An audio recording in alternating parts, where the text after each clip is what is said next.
विश्व की विकसित अर्थव्यवस्थाओं का समूह G7 7 देश हैं और ये सातों देश विश्व की सबसे बड़ी इकोनॉमी को रिप्रेजेंट करते हैं।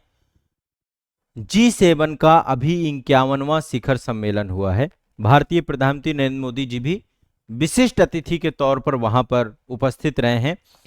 7 देश जो हैं, ये 7 देश में से कुछ ऐसे हैं जो सुरक्षा परिषद में भी हैं, कुछ ऐसे हैं जो परमाणु शक्ति संपन्न हैं। पूरे विश्व की अर्थव्यवस्था और पूरे विश्व की पॉलिटिक्स को ये कंट्रोल भी करते हैं। 7 देश है, पहले 8 हुआ करते थे, लेकिन क्रीमिया को इन्वेड करने के बाद रशिया को इससे हटा दिया गया। अब इनकी संख्या 7 बची है। तो 51वां शिखर सम्मेलन हुआ है G7 का। इनको हम बोलते हैं G7 कंट्री। ठीक है, अब G7 कंट्री में जो टोटल देश हैं वो 7 हैं। नाम एक बार मैं ले रहा हूं। पहले मैं जो सिक्योरिटी काउंसिल में, एक तो अमेरिका सबसे ज्यादा प्रभावशाली, अमेरिका के बाद यूके है, फ्रांस है, ये 3 तो आपको पता ही है। इसके अलावा जर्मनी, इटली और जापान है और कनाडा है। फिर से एक बार सुन लीजिएगा, 3 तो आपको पता ही है। ये तीनों सुरक्षा परिषद के परमानेंट मेंबर हैं, अमेरिका, यूके यूनाइटेड किंगडम और फ्रांस। ठीक है, इसके बाद कौन है? जर्मनी, इटली, जापान और कनाडा। जर्मनी, इटली, जापान और कनाडा, टोटल ये 7 कंट्री हैं। इसमें ईयू भी सम्मिलित होता है, ईयू के रिप्रेजेंटेटिव भी सम्मिलित होते हैं। यूरोपीय यूनियन वैसे इसका मेंबर नहीं है, लेकिन वो सम्मिलित होते हैं। भारत को 2019 के बाद से लगातार विशिष्ट अतिथि के तौर पे बुलाया जाता है। हमारे प्रधानमंत्री नरेंद्र मोदी जी 2019 से कंटिन्यूअस जा रहे हैं, 6वीं बार गए इस बार। ठीक है, तो पीएम मोदी है, पीएम मोदी भर नहीं है भारत से, ऑस्ट्रेलिया,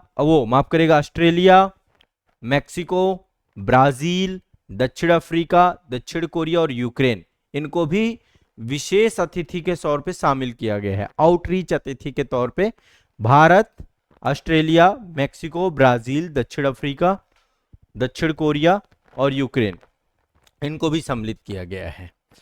तो ये पूरा का पूरा, एक तो ये आपसे पूछा जा सकता है कि कहां पर हुआ। कनाडा में एक जगह अल्बर्टा है, अल्बर्टा में एक जगह है कनानाकिस में हुआ है ये आपका। मैं एक बार लिख देता हूं यहाँ पे, इसको शायद प्रोनाउंस करने में थोड़ा दिक्कत हो रही है। कनानाकिस्क, ये आपका पड़ता है कहां पर? ये पड़ता है अल्बर्टा में, कनाडा में, अल्बर्टा कनाडा। यहां पर आपका G7 शिखर सम्मेलन आपका हुआ है। ठीक है, कनाडा इस सम्मेलन का अध्यक्ष रहा है। और अब इसके जो महत्वपूर्ण मुद्दे हैं, सबसे पहले देखिए, कल आप लोगों ने अभी मीडिया वगैरह में देखा हो तो मीडिया में बड़ा चर्चा में रहा कि ट्रंप 20 से छोड़ करके चले गए, है ना। G7 शिखर सम्मेलन को ट्रंप 20 से छोड़ के चले गए। उसके पीछे फ्रांस के राष्ट्राध्यक्ष ने बताया कि ये शायद जो ईरान और इजराइल के बीच में मध्य पूर्व में जो तनाव है, उस तनाव को समाधान के तौर पे गए हैं। बाद में जबकि ट्रंप ने कहा कि नहीं नहीं, फ्रांस के राष्ट्राध्यक्ष सही नहीं बोल रहे हैं। वो एक मीडिया, आपने सुना हो, न्यूज़पेपर वगैरह में भी चर्चा में है। एक्चुअल में आपको पता है कि इसका जो मुख्य रोल है, कोई ऐसा नहीं है कि औपचारिक संगठन है, इसका कोई मुख्यालय ऐसा तो कुछ है नहीं। आमतौर पे जो वर्तमान में मुद्दे चल रहे होते हैं, उन मुद्दों को ये डिस्कशन होता है यहाँ पर जब ये बैठते हैं आपस में। जैसे कि एक तो मुद्रास्फीति है ना, इन्फ्लेशन का मुद्दा है, आर्थिक मंदी की आशंका कोविड के बाद से लगातार है, इस पे डिस्कशन होता है, वैश्विक व्यापार पे बात होती है, और जो जिस तरीके से ट्रेड ऑफ बैलेंस है, व्यापार संतुलन और व्यापार असंतुलन को लेकर डिस्कशन होता है। आपूर्ति श्रृंखला यानी कि जो सप्लाई चेन है, उस पर डिस्कशन होता है। वर्तमान की जो नई नई प्रौद्योगिकी है, चाहे आर्टिफिशियल इंटेलिजेंस है और क्वांटम कंप्यूटिंग है, क्रिटिकल मिनरल्स हैं, नेट जीरो जो शून्य कार्बन उत्सर्जन की बात है, तो इन मुद्दों पर भी डिस्कशन होता है यहाँ पे। ऊर्जा आत्मनिर्भरता के लिए रिन्यूएबल एनर्जी होनी चाहिए, इस पे भी बात होता है। ये सब पॉइंट आप लिख सकते हैं, क्योंकि देखो ये मेंस में भी क्वेश्चन आता है, प्रीलिम्स में भी क्वेश्चन है, दोनों का ही क्वेश्चन है आपका ये।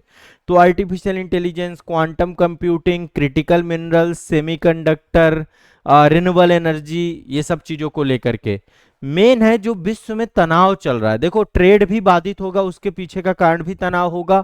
तो अभी पूरा यूरोप तनाव में है। रूस यूक्रेन युद्ध लंबा समय काल हो चुका है, लगभग 3.5 साल हो चुके हैं। इजराइल ईरान के बीच में संघर्ष, ये भी एक बड़ा मुद्दा है। इजराइल के द्वारा गाजा पट्टी में भी लगातार अटैक किया जा रहा है, वहां पर भी सीज फायर को लेकर के काम करना।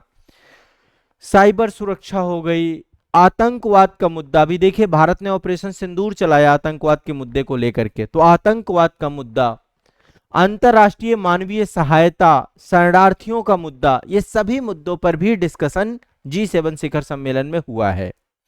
तो ये अंतरराष्ट्रीय एक आर्थिक संगठन है, विश्व की प्रमुख विकसित और औद्योगिक अर्थव्यवस्थाएं शामिल हैं। 1975 में फ्रांस के राष्ट्रपति वालेरी जेकार्ड थे, उनके द्वारा इसकी शुरुआत की गई थी। और 1976 में इसमें कनाडा शामिल हुआ, फिर 1998 में रूस शामिल हुआ। रूस जब शामिल हुआ तो इसको G8 कहते हैं। 2014 में रूस यूक्रेन युद्ध के बाद रूस को हटा दिया गया।